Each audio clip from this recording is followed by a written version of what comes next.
The Book of Mormon, Jacob, chapter 5. Jacob quotes Zenos relative to the allegory of the tame and wild olive trees. They are a likeness of Israel and the Gentiles. The scattering and gathering of Israel are prefigured. Allusions are made to the Nephites and Lamanites and all the house of Israel. The Gentiles will be grafted into Israel. Eventually the vineyard will be burned, about 544 through 421 BC. Behold, my brethren, do ye not remember to have read the words of the prophet Zenos, which he spake unto the house of Israel, saying, Hearken, O ye house of Israel, and hear the words of me, a prophet of the Lord.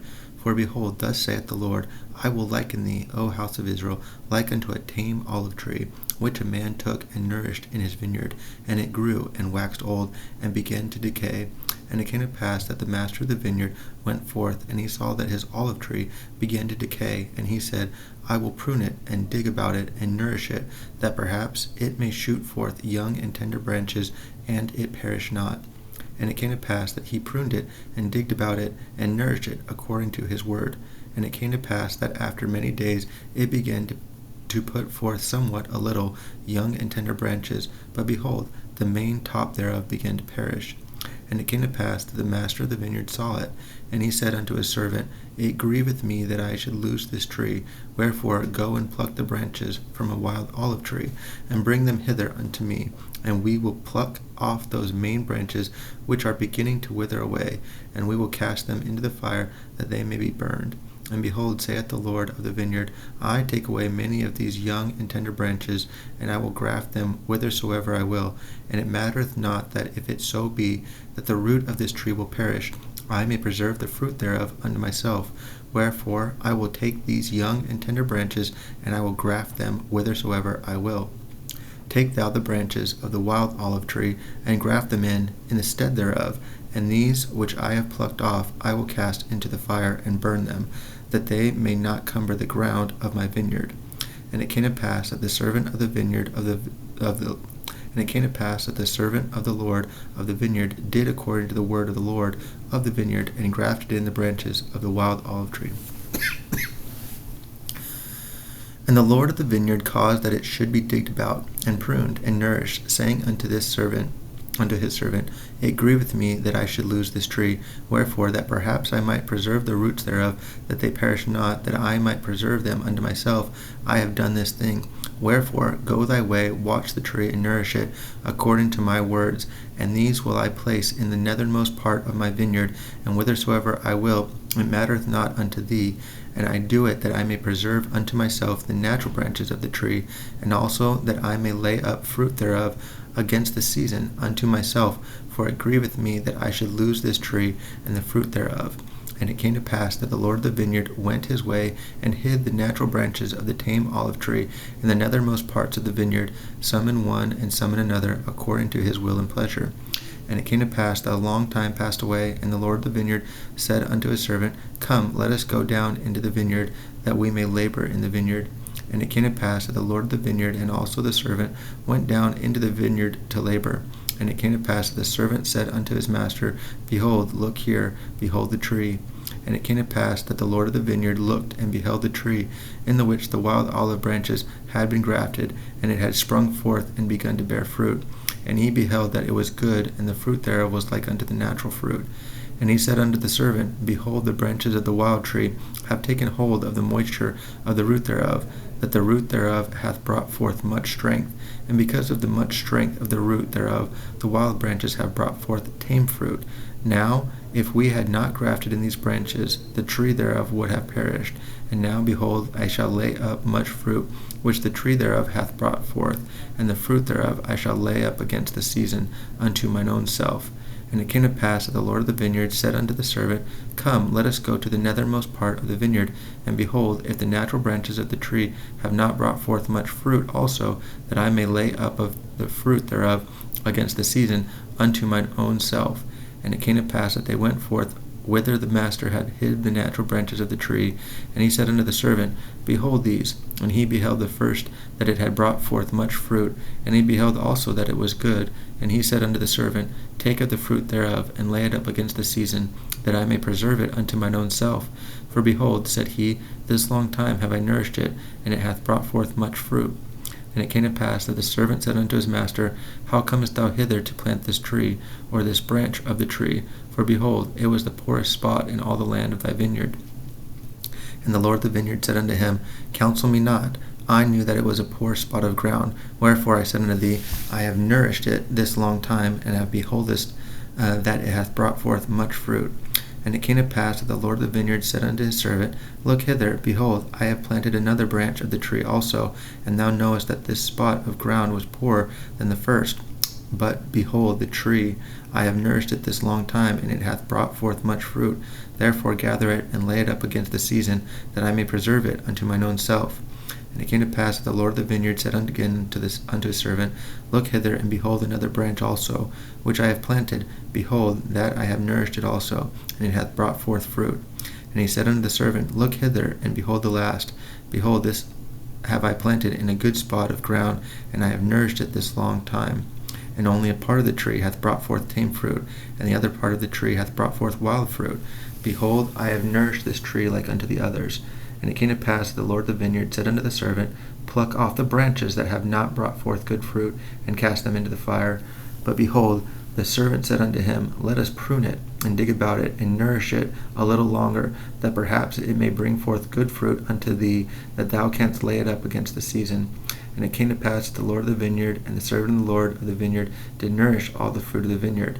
And it came to pass that a long time had passed away, and the Lord of the vineyard said unto his servant, Come, let us go down into the vineyard, that we may labor again in the vineyard. For behold, the time draweth near, and the end soon cometh. Wherefore I must lay up fruit against the season unto mine own self. And it came to pass that the Lord of the vineyard and the servant went down into the vineyard, and they came to the tree whose natural branches had been broken off, and the wild branches had been grafted in. And behold, all sorts of fruit did cumber the tree. And it came to pass that the Lord of the vineyard did taste of the fruit, every sort according to its number. And the Lord of the vineyard said, Behold, this long time have we nourished this tree, and I have laid up unto myself against this season much fruit. But behold, this time it hath brought forth much fruit, and there is none of it which is good. And behold, there are all kinds of bad fruit, and it profiteth me nothing, notwithstanding all our labor. And now it grieveth me that I should lose this tree. And the Lord of the vineyard said unto the servant, What shall we do unto the tree, that I may preserve again good fruit thereof unto mine own self? And the servant said unto his master, Behold, because thou didst graft in the branches of the wild olive tree, that they have nourished the roots, that they are alive, and they have not perished. Wherefore thou beholdest that they are yet good. And it came to pass that the Lord of the vineyard said unto his servant, The tree profiteth me nothing, and the roots thereof profit me nothing, so long as it shall bring forth evil fruit. Nevertheless, I know that the roots are good, and for mine own purpose I have preserved them, and because of their much strength they have hitherto brought forth from the wild branches good fruit. But behold, the wild branches have grown, and have overrun the roots thereof. And because that the wild branches have overcome and that because that the wild branches have overcome the roots thereof, it hath brought forth much evil fruit. And because that it has brought forth so much evil fruit, thou beholdest that it beginneth to perish, and it will soon become ripened, that it may be cast into the fire, except we should do something for it to preserve it. And it came to pass that the Lord of the vineyard said unto his servant, Let us go down into the nethermost parts of the vineyard, and behold, if the natural branches have also brought forth evil fruit. And it came to pass that they went down into the nethermost parts of the vineyard, and it came to pass that they beheld that the fruit of the natural branches had become corrupt also, yea, the first and the second, and also the last, and they had all become corrupt. And the wild fruit of the last had overcome that part of the tree which brought forth good fruit, even that the branch had withered away and died. And it came to pass that the Lord of the vineyard wept, and he said unto the servant, What could I have done more for my vineyard? Behold, I knew that all the fruit of the vineyard, save it were these, had become corrupted. And now these which have once brought forth good fruit have also become corrupted. And now all the trees of my vineyard are good for nothing, save it be to be hewn down and cast into the fire. And behold, this last, whose branch hath withered away, I did plant in a good spot of ground, yea, even that which was choice unto me above all other parts of the land of my vineyard. And thou beholdest that I also cut down that which cumbered this spot of ground, that I might plant this tree in the stead thereof. And thou beheldest that a part thereof brought forth good fruit, and a part thereof brought forth wild fruit. And because I plucked not the branches thereof, and cast them into the fire, behold, they have overcome the good branch, that it hath withered away. And now, behold, notwithstanding all the care which we have taken of my vineyard, the trees thereof have become corrupted, that they bring forth no good fruit. And these I had hoped to preserve, to have laid up fruit thereof against the season unto mine own self.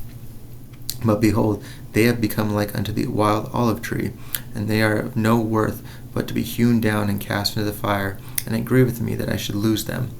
But what could I have done more in my vineyard? Have I slackened mine hand, that I have not nourished it? Nay, I have nourished it, and I have digged about it, and I have pruned it, and I have dunged it, and I have stretched forth mine hand almost all the day long, and the end draweth nigh.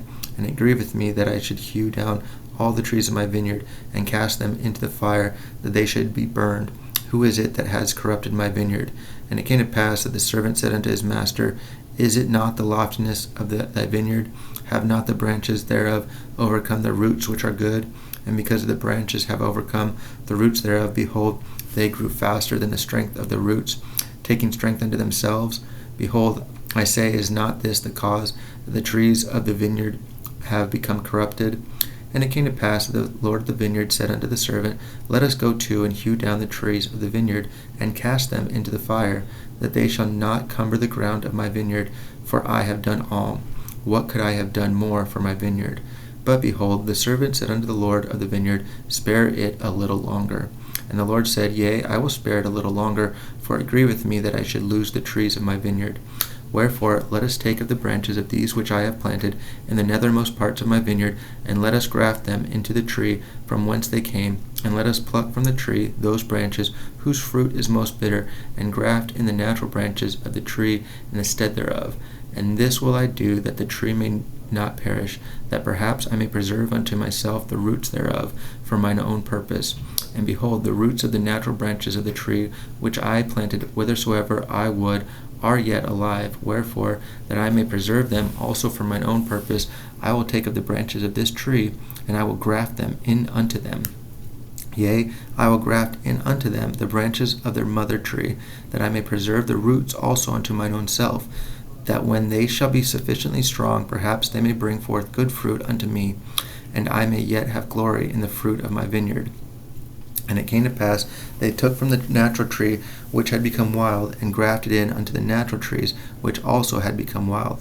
And they also took of the natural trees which had become wild, and grafted into their mother tree. And the Lord of the vineyard said unto the servant, Pluck not the wild branches from the trees, save it be those which are most bitter, and in them ye shall graft according to that which I have said. And we will nourish again the trees of the vineyard, and we will trim up the branches thereof, and we will pluck from the trees those branches which are ripened, that must perish, and cast them into the fire. And this I do, that perhaps the roots thereof may take strength because of their goodness, and because of the change of the branches, that the good may overcome the evil. And because that I have preserved the natural branches and the roots thereof, and that I have grafted in the natural branches again into their mother tree, and have preserved the roots of their mother tree, that perhaps the trees of my vineyard may bring forth again good fruit, and that I may have joy again in the fruit of my vineyard, and perhaps that I may rejoice exceedingly, that I have preserved the roots and the branches of the first fruit.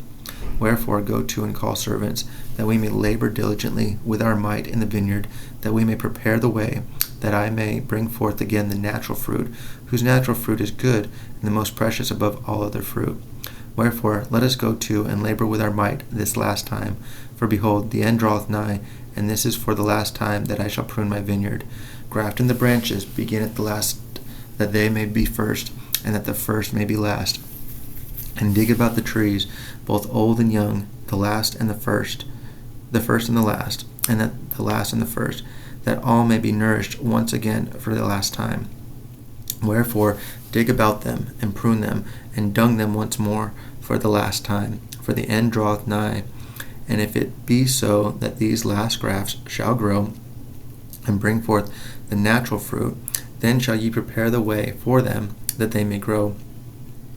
And as they begin to grow, ye shall clear away the branches which bring forth bitter fruit, according to the strength of the good and the size thereof, and ye shall not clear away the bad thereof all at once, lest the roots thereof should be too strong for the graft, and the graft thereof shall perish, and I lose the trees of my vineyard.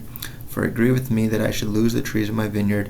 Wherefore ye shall clear away the bad according as the good shall grow, that the root and the top may be equal in strength, until the good shall overcome the bad, and the bad be hewn down and cast into the fire, that they cumber not the ground of my vineyard. And thus will I sweep away the bad out of my vineyard.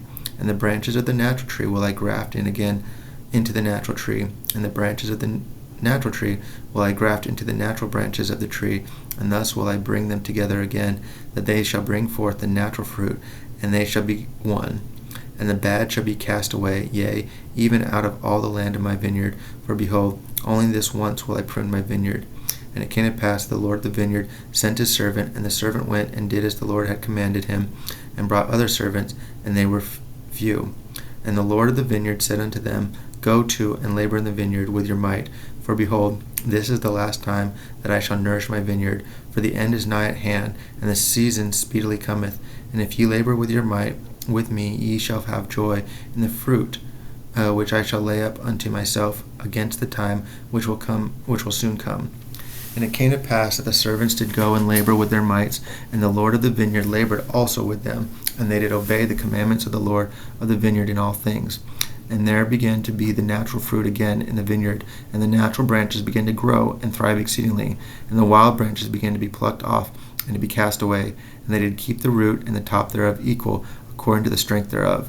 And thus they labored with all diligence, according to the commandments of the Lord of the vineyard, even until the bad had been cast away out of the vineyard, and the Lord had preserved unto himself, that the trees had become again the natural fruit, and they became like unto one body, and the fruits were equal, and the Lord of the vineyard had preserved unto himself the natural fruit, which was most precious unto him from the beginning. And it came to pass that when the Lord of the vineyard saw that his fruit was good, and that his vineyard was no more corrupt, he called up his servants, and said unto them, Behold, for this last time have we nourished my vineyard, and now beholdest that I have done according to my will, and I have preserved the natural fruit, that it is good, even like as it was in the beginning. And blessed art thou, for because ye have been diligent in laboring with me in my vineyard, and have kept my commandments, and have brought unto me again the natural fruit, that my vineyard is no more corrupted, and the bad is cast away. Behold, ye shall have joy with me because of the fruit of my vineyard. For behold, for a long time will I lay up of the fruit of my vineyard unto mine own self against the season, which speedily cometh. And for the last time have I nourished my vineyard, and pruned it, and dug about it, and dunged it. Wherefore I will lay up unto mine own self of the fruit for a long time, according to that which I have spoken. And when the time cometh that the evil fruit shall again come into my vineyard, then will I cause the good and the bad to be gathered, and the good will I preserve unto myself, and the bad will I cast away into its own place. And then cometh the season and the end, and my vineyard will I cause to be burned with fire.